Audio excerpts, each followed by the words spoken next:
સમગ્ર ગુજરાતમાં લોકસભામાં કોંગ્રેસનું ખાતું ખોલાવનાર આદરણીય શક્તિસિંહજી ગોહિલ સાહેબ, ગુજરાત વિધાનસભા વિપક્ષના નેતા, તાલુકા જનમંચનો કાર્યક્રમ કરીને સમગ્ર ગુજરાતના પ્રશ્નો એ લોકસભામાં રજૂ કરીને સરકાર સુધી પહોંચાડનાર આદરણીય અમિતભાઈ ચાવડા સાહેબ, આદરણીય ઇન્દ્ર વિજયસિંહ ગોહિલ સાહેબ, ઇન્દ્રનીલ રાજગુરુ, જિલ્લા કોંગ્રેસ સમિતિના પ્રમુખ આદરણીય ભરતસિંહજી, કાંકરેજના ધારાસભ્ય અમૃતજી, દાંતાના ધારાસભ્ય કાંતિભાઈ ખરાડી, સંગઠનના સૌ વરિષ્ઠ આગેવાનોમાં આદરણીય ભાઈ શ્રી રાજુભાઈ, લક્ષ્મીબેન, પીનાબેન, જિલ્લાના સૌ પ્રભારીઓ, ભાઈ ઠાકરસિંહભાઈ, કેપી ગઢવી સાહેબ, થરાદના માજી ધારાસભ્ય ભાઈ શ્રી ગુલાબસિંહભાઈ અને સ્ટેટના સૌ આગેવાનો, નામ ના લઉં તો રીના ચડાવતા બેન છું અને મામેરાની માતર ખવડાવવા આવીશું, એટલે આજનો તારો માફ કરી દેજો.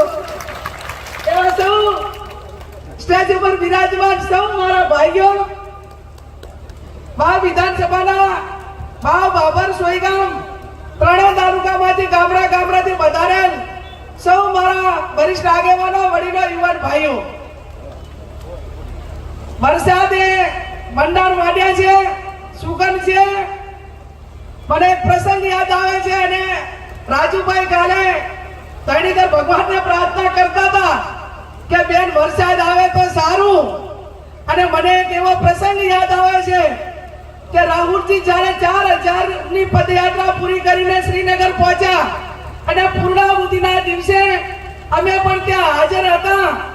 એ બરફની જે વરસાદ હતી આપણે મોઢેલું હોય અને છતાં પણ એવા લાલ બરફની અંદર 4000 કિલોમીટરની પદયાત્રા પૂરી કરીને રાહુલજીએ શ્રીનગર જ્યારે એમને પૂર્ણાવતી કરી ત્યારે એમનું સ્વાગત એ વરસાદ તો વરસે પણ બરફ થયા કર્યું અને એવો નારો આપ્યો કે સંઘર્ષ અમારા નારા હે, ડરો મત, ડરાવો મત. અને 4000 ની પદયાત્રા કરીને આજે લોકસભાની અંદર એક જડબે સલગ એક આપણા છાતી ગદગદ ફૂલે એ રીતે દેશની જનતાનો અવાજ ઉઠાવી અને વિરોધ પક્ષનો જે એક લોકસભાના વિપક્ષના નેતા તરીકેનું એક સુગંધ સંભાળી રહ્યા છે. ત્યારે આપણે સૌને સૂત્ર આપ્યું છે, ડરો મત અને ડરાવો મત. આ ભૂમિ ધૈર્યકરની ભૂમિ છે, માં નરેશ્વરીની ભૂમિ છે, લખાબીન દાદાની ભૂમિ છે કે જાય ગાયોને રક્ષા કરવા વાળી ભૂમિનો અવાજ આ વાવની આ ભૂમિ છે કે જેના માટે ગાયોની રક્ષા માટે શહીદી વારનારના અહીંયા અત્યારે પાળ્યા છે. આ ભૂમિ છે કે જ્યારે બેન અને દીકરીની વાત આવે બાપુ, ત્યારે સૌ પ્રથમ મેં મામેરું 2017 વાવની જનતા પાસે માંગ્યું હતું અને એ ટાઈમે મેં વિનંતી કરી હતી કે મારા મામેરામાં હીરા નથી જોતા, મોતી નથી જોતા, મારા ઢાલામાં બીજું કાંઈ નથી જોતું, પણ તમે ગરીબ સમાજની દીકરીને વોટ આપીને ધારાસભ્ય બનાવજો, તમારું વોટ હું એળે નહીં જવા દઉં એવી કુવાસી તરીકે તમને બધાને વિનંતી કરીને મામેરું માંગ્યું હતું. 2018 તમે મારું મામેરું ભર્યું, રાજકીય ઘણા ઉથલ પાથલ થયા, બધા મીડિયા વાળા, ભારતીય જનતા પાર્ટી વાળા એ બધાએ વગોડા ચાલુ રાખ્યા કે ગેનીબેન તો રાજીનામું આપશે. અને એ ટાઈમે મેં એમને કીધું હતું કે અમારા ભારતીય સંસ્કૃતિમાં જ્યારે બેન દીકરી કોઈ મામેરું માંગીને સત્તા સ્થાને આવે ને તો એ મામેરાની કિંમત શું છે ને સંસ્કૃતિ શું છે ને એ હું ભલી ભાતે જાણું છું. હું જિંદગીભર મારા વાવ વિધાનસભાના મતદારોનો ક્યારે વેપાર ના થાય. હું કોંગ્રેસનો ઝંડો લઈને, તિરંગો લઈને મારી અંતિમ વિધિ થાય ત્યાં સુધી હું કોંગ્રેસની અંદર રહેવાની છું. તમારે એમાં કોઈ ચિંતા કરવાની જરૂર નથી. ત્યારે પ્રજાને ભરોસો બેસવો જોઈએ. એને એનું મત આપ્યું છે, એનો વેપાર ના થાય, એને નેચું ના જોવું પડે. જ્યારે કોઈ ધારાસભ્ય રાજીનામું આપે ત્યારે એના મત વિસ્તારમાં જેટલા મત આપ્યા હોય એને ક્યાંક ને ક્યાંક નીચું જોવું પડે છે. ત્યારે હર હંમેશા તમે મને મોટી કરી છે અને જો ઉથલ પાથલ કર્યું હોત અને વ્યક્તિગત માટે કરીને કદાચ કઈ આગા પાછું કર્યું હોત તો અત્યારે આજે આ માવડી મંડળ તમે બધાય મામેરાની માતર ખાવા આવ્યા છો ને, એ મામેરાની માતર ખાવા તો ના આવો પણ એમ જ કે બેન તો વેચાઈ ગયા તો એમને કદી અમને મોટો ના જોવા, આપણી બાજુ તો આવો સારો શબ્દ લાગે. અને એટલા માટે કરીને આપ સૌ અહીંયા મોટી સંખ્યામાં પધાર્યા છો.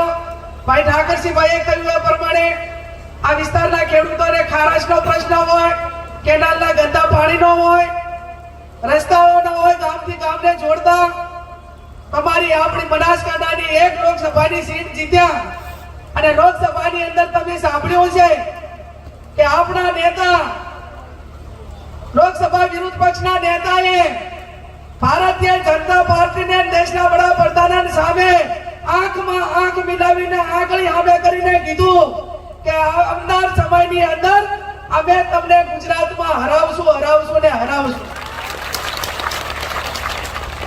એનો કારણ તમે એમ માનો કે આજે આવડું મોટું સન્માન એ સમગ્ર ગુજરાતે નેતૃત્વએ અને તમામ સાધુ સંતોએ, જ્યારે હું લોકસભામાં ગૌ માતાને રાષ્ટ્રીય માતાનો દરજ્જો મળે, ગૌશાળાને સબસિડી મળે, ગૌશાળા ખુલ્લા થાય, જે પશુઓ ખરીદીને એના પ્રોટેક્શન માટે કે એને જ્યારે કોઈ કારણોસર એનું મૃત્યુ થાય એના વીમા માટે જીએસટી હટાવવાની વાત હોય, આવી અનેક વાતો જ્યારે મને બોલવાનો સમય મળ્યો ત્યારે લોકસભામાં મૂકી સમગ્ર દેશના સાધુ સંતોએ અભિનંદન આપ્યા. શંકરાચાર્યજીએ તાલકટોરા સ્ટેડિયમમાં બોલાવીને સન્માન કર્યું.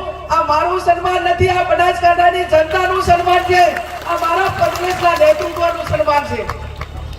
એ સન્માન એ આવનાર સમયની અંદર જે તમને નાના મોટા કામો માટે વાત કરી હોય એ ઋણ ઉતારવા માટેની માં નડેશ્વરી અને ધણીધર ભગવાનના આશીર્વાદ મળે તેવી હું પ્રાર્થના કરું છું.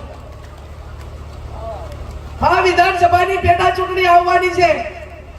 આજે ત્રણેય જેટલા ઉમેદવારો આપણા ભારતીય જનતા પાર્ટી જેટલા ઉમેદવારો નથી.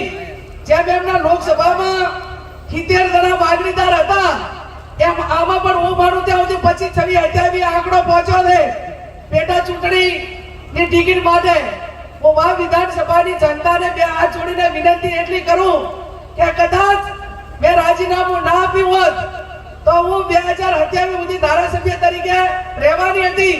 તો મારો પોતાનો અધિકાર છે અને મામેરું જમાનું એટલે તમારે મને કંઈક આપવું પડે એવી પ્રણાલિકા છે. એટલે મારે મામેરામાં તમારું બીજું કાંઈ નથી જોતું. કોંગ્રેસ પાર્ટી માવડી મંડળ જે પણ ઉમેદવાર મૂકે એને 3.5 વર્ષ માટે ધારાસભ્ય ચૂંટજો. તો હું મામેરું જમાડવા ગઈ હતી અને તમે મને ઓઢામણી ફેરવણી કરી છે એ બદલ હું તમારો આભાર માનીશ. બાપુ મારું બેટું સૌથી અઘરામાં આમ તો માવડી મંડળને અમે ઘણી વખત કહેતા હોય કે અરે ટિકિટ ઉત્તર જાહેર કરતા નથી. મને હવે ખબર પડી કે ટિકિટ જાહેર કરવી, ટિકિટ આપવી અને એનો નિર્ણય લેવો કેટલો અઘરો છે. મને હવે બાપુ થોડી ખબર પડી કે આ બહુ અઘરું કામ છે કે આપણે બીજા પાસે કહીએ તમે જાહેર કરો પણ આટલું છે તો કરો ને. સર્વાનુમતે એક નામ નક્કી કરીને મને કે બાપુ કે આપો, તમે કહેતા હતા ને કે જાહેર કરો તો તમે આ એકનું ના કરી કહેતા હોય, આટલું ના કરી કહેતા હોય તો અમારે આટલું બધું કઈ રીતે કરતા. એટલે ખરેખર જે આ ટિકિટની ઓથોરિટી છે એમને તો હું અભિનંદન આપું છું અને હું ધણીધર ભગવાનને માં નડેશ્વરીને પ્રાર્થના કરું અને એમને વચ્ચે રાખીને કહું છું કે મારા માટે બધા હરખા છે. જે ટિકિટ માંગે એને હું એકાને તમારી પાસે ભલામણ નહીં કરું. લોકોનો અભિપ્રાય લેજો અને માવડી મંડળ તમે જેને ટિકિટ આપો એના માટે હું આકાશ પાતાળ એ કરીશ, એની પણ આપ સૌને હું ખાતરી આપું. કે મારા નથી નિર્ણય લેવાય એવું નથી બાપુ. અને વડીલ મને વકીલની ભાષામાં કહું કે બગાડેલો કેસ સુધારે એને વકીલ કહેવાય, પણ કેસ બગડવા જ ના દે એને વડીલ કહેવાય. એટલે તમે વડીલની ભૂમિકામાં રહી અને સુખદ સારું પરિણામ આવે એ પ્રકારના પ્રયત્નો કરજો. આપ ખૂબ મોટી સંખ્યામાં અહીંયા ગૌશાળાના સંચાલકોને પણ સ્વાગત કરવા માટે આવ્યા છે. ભારે વરસાદ પણ ચાલુ થયો છે એટલે વિશેષ ટાઈમ ન લેતા જે હોન્ડા રેલી લઈને મોટી સંખ્યામાં યુવાનો ત્રણેય તાલુકામાંથી આવ્યા છે તેમનો પણ હું એક બહેન તરીકે હૃદયપૂર્વક આભાર માનું છું. આપ સૌનો આભાર માનું છું. ગામડે ગામડે અને તાલુકા પંચાયતની સીટ વાઇઝ આવવાનું છે, પણ ટૂંક સમયમાં આવશું. જે નાના મોટા પ્રશ્નો લોકસભાના હોય, વિધાનસભાના હોય અને જે ડિપાર્ટમેન્ટમાં રજૂ કરવાના હોય, જે માંગણીઓ આવશે એ પ્રમાણે એમના સુધી અવાજ પકડવાનું કામ કરીશું. ફરી આપ સૌનો ખૂબ ખૂબ હૃદયપૂર્વક આભાર. ખૂબ ખૂબ આભાર આપ બેનશ્રીનો.